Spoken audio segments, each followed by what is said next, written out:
In the world of country music, Kylie Rae Harris was a rising star, known for her soulful voice and heartfelt lyrics. But as the sun began to set on a fateful day in September 2019, her life took a tragic turn. Join us as we unravel the tragic story of Kylie Rae Harris, a tale of talent, passion, and the bittersweet melodies of a life cut short. Kylie Rae Harris was born on October 17, 1989 in Wiley, Texas, near Dallas. She fell in love with music at an early age as her family would regularly take trips into the East Texas Pines, where she was exposed to the strong songwriting of Texas performers such as Radney Foster and Jerry Jeff Walker. And by the age of 12, after joining the church schwa, she told her parents she knew that music was what she wanted to do with her life. At the age of 14, she wrote her first song. From there, Kylie Rae chose to pursue a career in music, head on, for better or worse. It went worse when she fell into an abusive relationship, but she extricated herself from it to become a highly revered songwriter and performer in Texas and beyond. Music has always been in me, Kylie Rae told in one of her early press releases. I have to do it. This is all or nothing for me. I'm going to be writing and singing music the rest of my life, whether I'm broke or not, so I might as well go for it. In 2011, she starred in a syndicated series called Troubadour Texas, which followed a group of singers and songwriters trying to make it in Texas as they run into the daily challenges of working as troubadours. And, with strong songwriting influences such as Walt Wilkins and Patty Griffin, Kylie Rae released her first EP, Taking It Back, in 2013, putting her on the radar of Texas music that is often criticized for not including enough women. Off the strength of this release, she won the 2014 Female Vocalist of the Year from the Texas Regional Radio Music Awards. Then her career took a pause when she and her then-boyfriend, Oklahoma-based fiddle player Jeremy Watkins, welcomed their daughter Corby in February 2013. Kylie and her daughter were inseparable, and she often shared photos and videos of Corby on social media and even named a clothing line after her. Her little girl also became the inspiration for what many believe was her best song.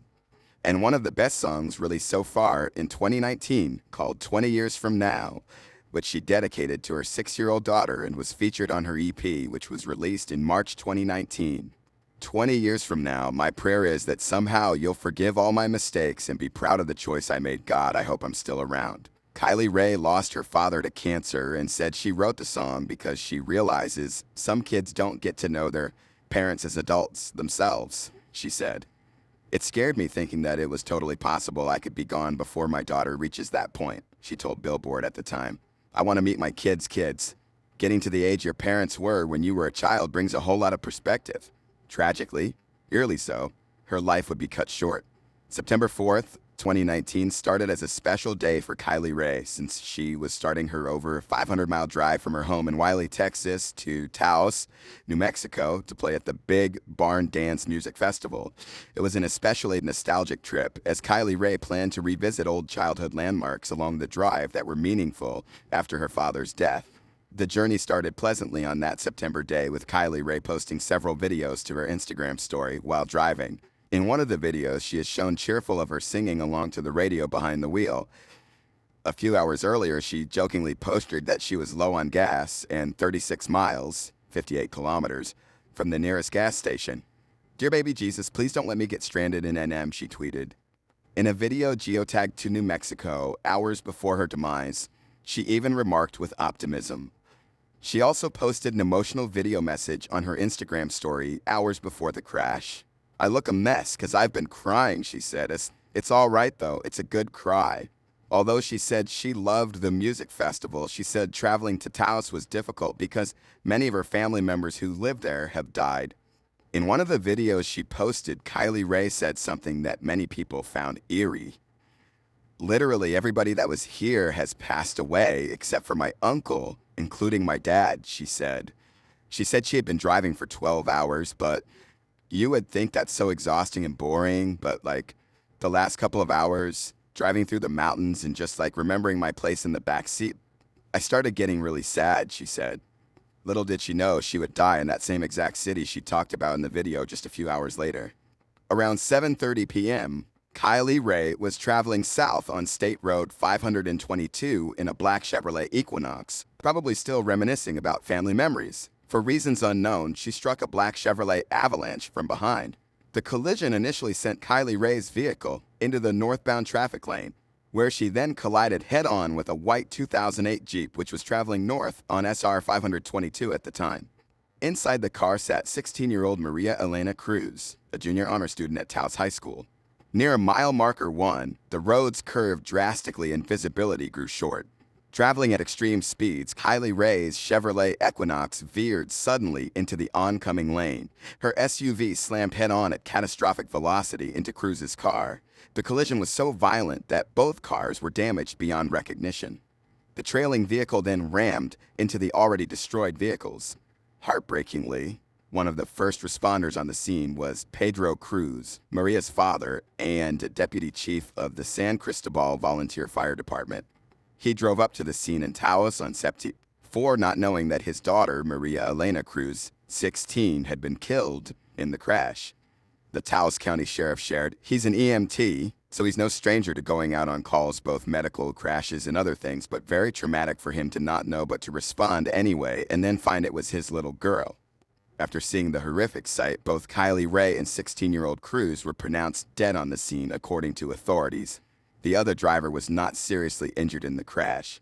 Immediately after the crash, the sheriff shared that investigators suspected speed and alcohol may have been factors in the crash. "At this time, I will say with most certainty that Miss Cruz was an innocent victim of this senseless crash caused by Miss Harris," he continued, said in a statement shortly after the incident. 2 months later, at December 5, 2019, the autopsy report was released. The results concluded that Kylie Rae is revealed to have died from blunt force trauma as a result of the high-speed accident, which took place on September 4 in New Mexico, and also resulted in the death of 16-year-old Maria Elena Cruz. Additionally, toxicology tests concluded that Kylie Rae had a blood alcohol concentration of 28, more than 3 times the legal limit when she struck an oncoming vehicle driven by Cruz. The Taos County Sheriff's Office confirmed that Kylie Rae was speeding at 102 miles per hour, 164 kilometers per h, when she hit the rear of one vehicle before careening into Cruz's vehicle at 95 miles per hour, 153 kilometers per h. Braking was indicated 0.3 of a second before impact, according to a statement from the Taos County Sheriff's Office, which previously reported that all 3 drivers were wearing seatbelts. The now completed investigation supports what we suspected at the time of our initial investigation and my earlier press release that stated alcohol consumption was suspected and speeding was a factor, Sheriff Jerry Hograff said in a statement. The New Mexico Office of the Medical Investigator stated in the autopsy report that Kylie Rae suffered abrasions on her face and legs as well as several fractured bones. A postmortem CT scan showed multiple broken skull bones, an abnormal collection of air in the skull, bleeding within the brain, and a broken neck. The breastbone, multiple ribs, and the pelvis were also broken, the documents state. Court records show Kylie Rae was convicted in June 2017 of driving while intoxicated with a blood alcohol content, BAC, of more than 0.15, almost double the legal limit of 0.08. The singer was fined $460.10 for the offense, and the judge ordered an ignition interlock device be attached to her car that required her to take a breathalyzer test before getting behind the wheel. In 2014, Kylie Rae was also fined $302 for speeding after she was caught driving 81 miles per hour in a 60 miles per hour zone in Dallas. She also had a troubled history with law enforcement, being charged in 2009 of assault with a deadly weapon, which led to her being placed on probation for 3 years. Though the sheriff's office blames Kylie Rae for the accident, her mother, Betsy Cowan, came out to defend her daughter's image. Betsy Cowan tells people that Kylie Rae struggled with alcohol in the years leading to her death in a crash, which investigators suspect caused the accident in the first place. Cowan told people that alcohol was something Kylie struggled with on and off over the years, though she declined to elaborate out of respect to both families. According to police records, Kylie Rae had a DWI in 2017 with a blood alcohol level exceeding 0.15, which resulted in having an ignition interlock installed in her car. She had a previous citation for speeding in 2014 for going 81, 130 kilometers per h, in a 60 miles per hour, 96 kilometers per h zone. While hazardous driving details did emerge, Family and friends focused on honoring Kylie Rae's legacy rather than her tragic demise. A GoFundMe campaign was set up to raise money for Harris's funeral expenses and her daughter's college education. A separate GoFundMe page was also created to raise money for Maria Elena Cruz's funeral expenses, the other victim of the crash.